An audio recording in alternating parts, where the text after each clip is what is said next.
자, 오늘은 민법 제147조에서 151조 조건에 대한 걸 볼 거야.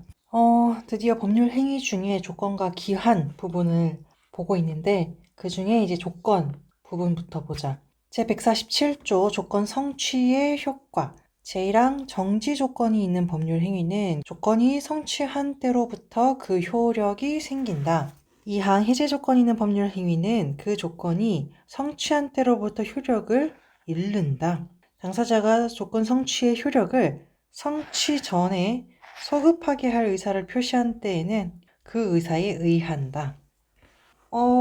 예전에 한번 정지 조건, 해제 조건에 대해서 얘기한 적이 있는 것 같은데 다시 한번 보자.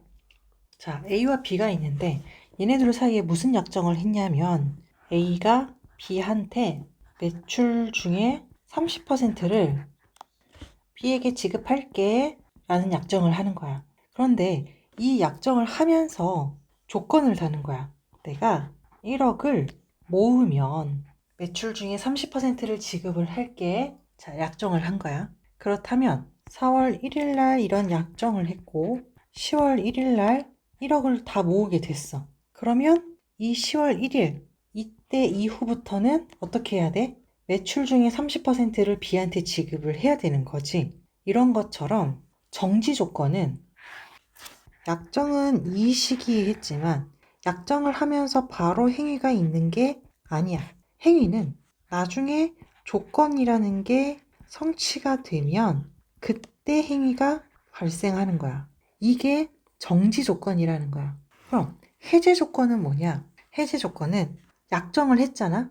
그럼 바로 행위가 나타나. 약속을 한 행위를 해. 그런데 어떤 조건이 이루어진다면 이 행위를 했던 걸 반환하는 결과가 생겨.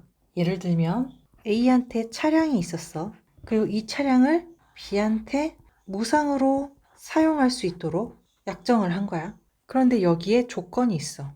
네가 대학원 다니라고 내가 편안하게 대학원 다니라고 이걸 무상 사용하게 해준 건데 대학원을 휴학하거나 자퇴를 한다면 너 그 차량 나한테 반환해야 돼 라고 하는 거야. 자, 이런 약정을 했다고 했을 때 자, A와 B가 이 시기에 약정을 했지. 그리고 약정을 함과 동시에 어떻게 해? 차량도 주는 거야. 이 행위가 있는 거지. 차량 넣었어 하면서 B한테 넘겨준 거야. 그런데 만약에 나중에 조건이라는 게 달성돼. 어떤 조건이야? B가 대학원을 휴학한 거야. 그랬을 때에는 이 조건에 해당하기 때문에 이때 어떻게 해야 돼? 차량을 반납해야 돼. 그렇지? 자, 그래서 해제 조건의 경우에는 행위, 그러니까 차량을 주는 행위가 먼저 있는 거야. 그런데 조건이 성취한 때는 그 효력을 잃어. 그래서 차량을 무상 사용하게 해줄게 라는 이 법률 행위가 효력을 잃어서 차량을 다시 반납해야 되는 결과가 나타나. 무슨 얘기인지 알겠지?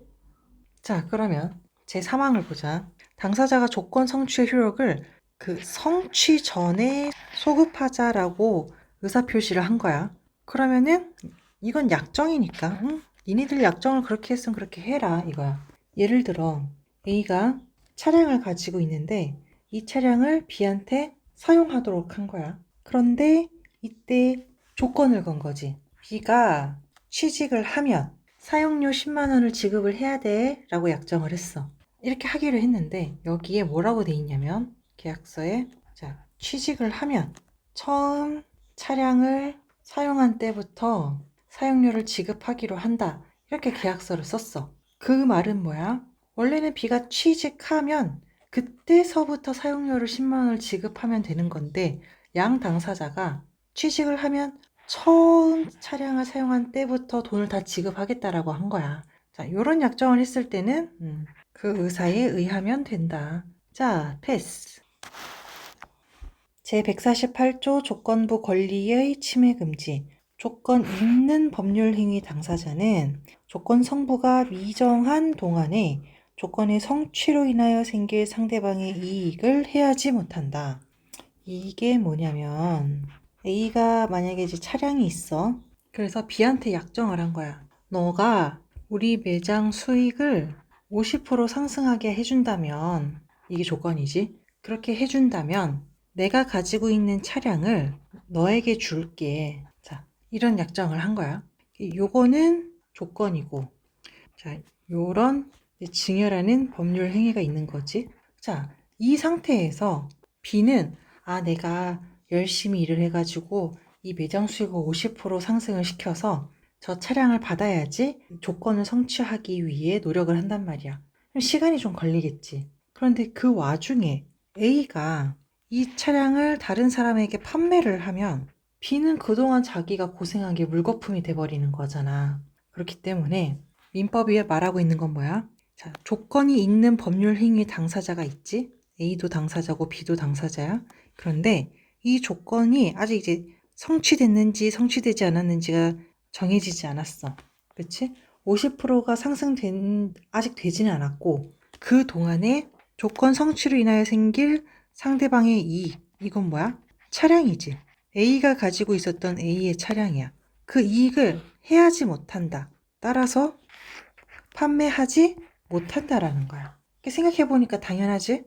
패스. 자, 149조. 조건부 권리의 처분 등 조건의 성취가 미정한 권리 의무는 일반 규정에 의하여 처분 상속 보존 또는 담보로 할 수 있다. 예를 들어, A가 B의 할아버지야. 그리고 할아버지는 과학에 관심이 많아. 그리고 B는 과학자야. 할아버지가 B랑 약정을 하는 거지. 내가 살고 있는 아파트를 B에게 증여할게.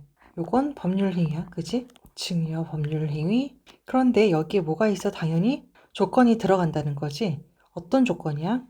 네이처에 논문이 실린다면, 네이처에 논문이 게재된다면 내가 내 아파트를 너한테 증여할게. 자, 요런 계약이 돼 있는 거야. 그럼 요 상황에서 B를 생각해 보자.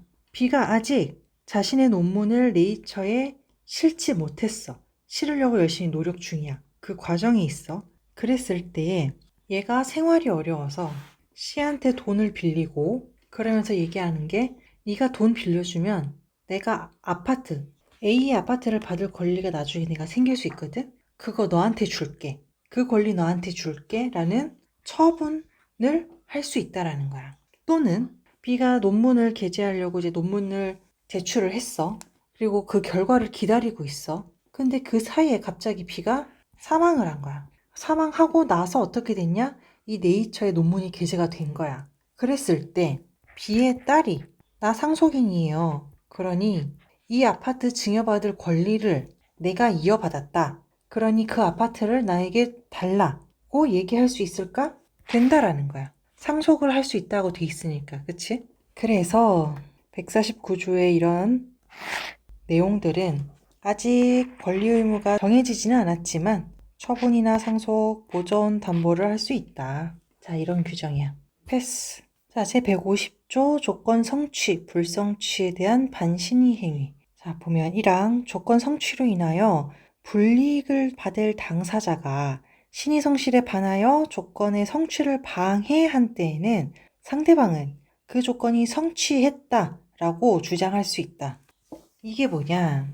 자, 예를 들어 A가 내 차량을 너에게 증여할게, B야. 조건이 있어. 네이처에 논문이 등재돼야 돼. 그러면 내가 너한테 차량을 증여할게. 자, 이렇게 약속을 한 거야. 그런데 이 상황에서 네이처 논문이 등재가 된다라는 조건이 성취가 되면 누가 불이익을 받아? A가 불이익을 받아. A는 차량을 증여하게 되잖아. 그랬을 때 A가 나중에 마음이 바뀐 거야. 제가 네이처 논문 진짜 등재하면 어떻게 하지? 나 차량 주기 싫은데. 자, 이래서 A가 신의 성실에 반해서 B의 연구를 방해하는 거야. 그래서 연구를 방해해가지고 결국에 B가 네이처의 논문을 실을 수 없었다. 자, 이랬을 때 성취를 방해한 거지? 그럼 성취를 방해했을 때 상대방 B는 억울하잖아. 내가 그대로 했으면은 내 연구를 제대로 했으면은 네이처 논문에 실릴 수 있는데 네가 방해해가지고 조건을 성취 못했잖아. 그러니 그때는 어떻게 해준다고? 그 조건이 성취한 것이다 라고 주장할 수 있게 해준대. 그래서 무슨 뜻이야? 네이처에 논문이 실린 거야 라고 주장을 할 수 있고 이 주장을 할 수 있으니까 어떻게 해야 돼? 차량은 B한테 증여가 돼야 된다는 뜻이야. 생각해보면 당연하지. B가 너무 억울하잖아. 그래서 민법은 이런 규정을 두었다. 그리고 2항을 보자. 조건의 성취로 인하여 이익을 받을 당사자가 있어. 아까 같은 경우에 A가 차량을 주기로 했었지. 그리고 조건은 논문을 네이처에 실는 거였지. 여기서 이익을 받을 당사자는 누구야? B야. 그런데 이 B가 어떻게 했냐면 신의 성실에 반해서 조건을 성취시킨 거야. 어떻게 신의 성실에 반해서 조건을 성취시킨 거라는 뜻은 예를 들면 B가 연구를 하는데 심각한 인체 실험을 했다거나 아니면 허위로 결과값을 조작했다거나 뭐 이런 식으로 연구를 해서 그걸 가지고 네이처에 논문이 실린 거야. 자, 이랬을 때 상대방 A는 야, 너 그건 좀 아니지. 어떻게 신의 성실에 반해서 인체 실험을 하냐? 아니면 허위로 결과값을 조작해가지고 논문을 제출을 하냐? 해서 상대방 A는 너 그거 조건 성취하지 않은 거야. 너 그 성취를 못했으니까 결국 어떻게 된다? 차량 못 줘.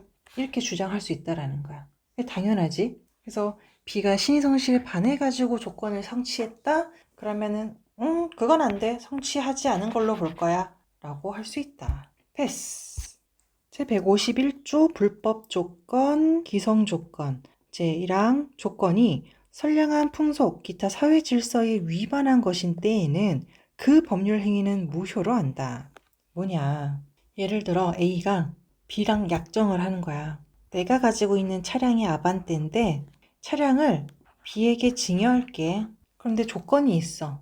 무슨 조건이냐면 A가 도박에서 5억 원을 따면 그땐 내가 5억 원 돈이 있으니까 그때 내가 차량 바꿀 거거든. 그래가지고 그런 거니까 내 갖고 있던 아반떼는 B 너한테 증여를 할게. 자, 이렇게 약정이 된 거야. 그래서 차량을 증여하겠다는 요게 법률 행위고 그 다음에 도박해서 5억 원을 따면 이게 지금 조건이지. 그런데 보자. 지금 A가 도박에서 5억 원을 따면이라는 이 조건은 어떤 거야? 선량한 풍속 기타 사회 질서에 위반된 거야. 자, 구체적으로는 우리 이거 사기 도박이라고 하자. 그럼 더 확실해지겠지? 자, 사기 도박은 당연히 선량한 풍속 기타 사회 질서에 위반되는 거잖아. 그러니 이때는 어떻게 하겠다고? 그 법률 행위 뭐야? 차량을 지급하겠다란 요 법률 행위 있잖아. 이걸 어떻게 하겠다? 무효로 만들어버리겠다라는 거야. 그러니 너희들 이런 선량한 풍속 기타 사회 질서에 위반되는 조건은 붙이지 마. 이거 붙이면 법률 행위까지 다 무효로 만들어 버릴 거야. 이 뜻이야. 자, 다음.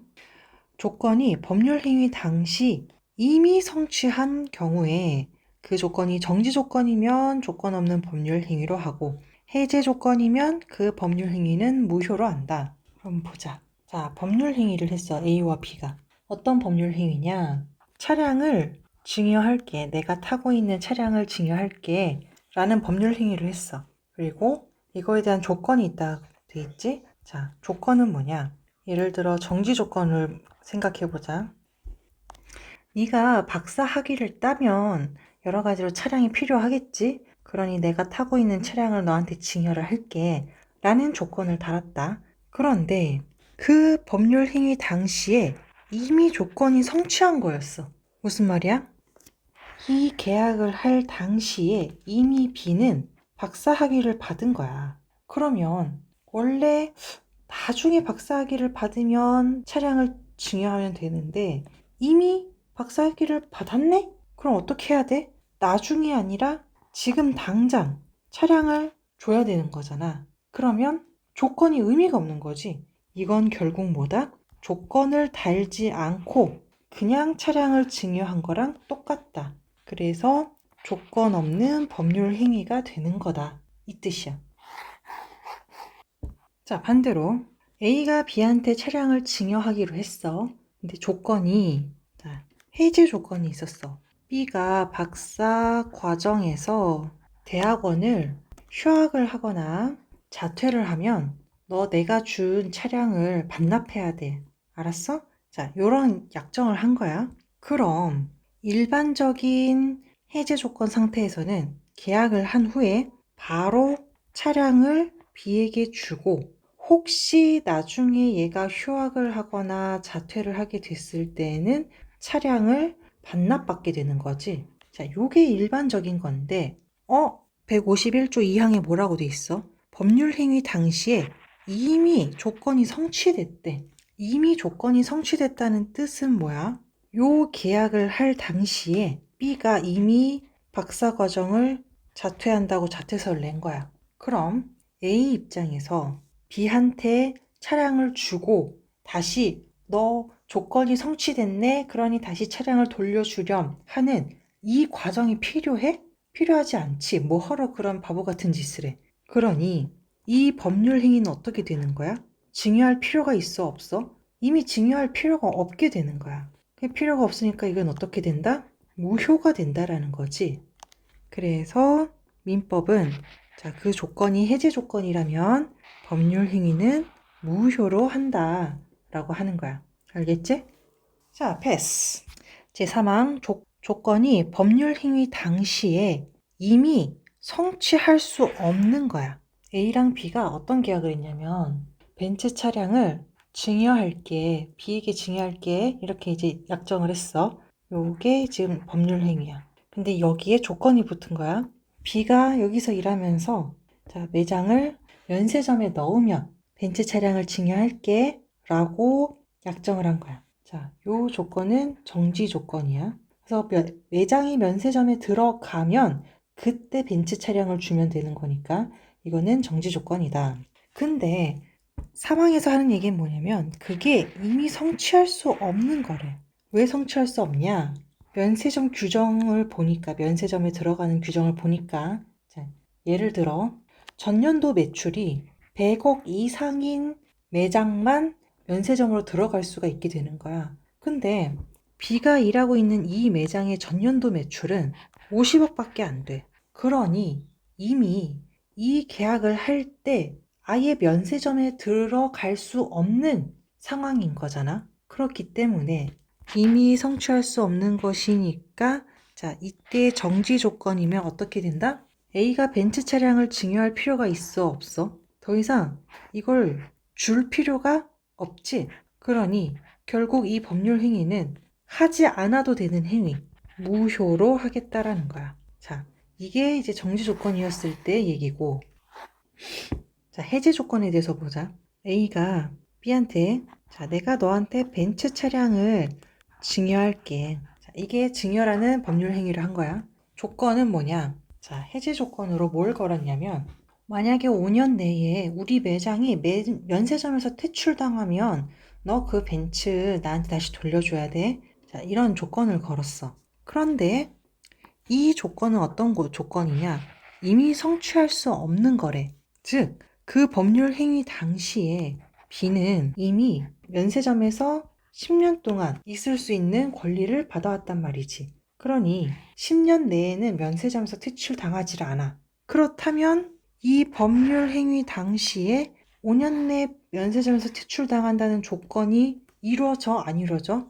이루어질 수 없어. 성취할 수 없는 것이야. 그러면 A는 B한테 벤츠를 증여하는데 조건이 있는 걸로 봐야 돼, 없는 걸로 봐야 돼? 아무리 조건을 붙여봤자 이게 의미가 없는 조건이었다라는 거지. 이미 뭐 면세점에서 10년 할 수 있는 권리를 얻었잖아. 그래서 이 법률 행위는 이 있으나 마나한 조건이니까 조건이 없는 걸로 보는 게 맞겠지? 그래서 결국 조건이 없는 법률 행위가 된다. 그냥 A는 벤츠를 증여하면 된 거야. 자, 패스. 자, 오늘 우리가 했던 거는 조건에 대한 걸 봤다.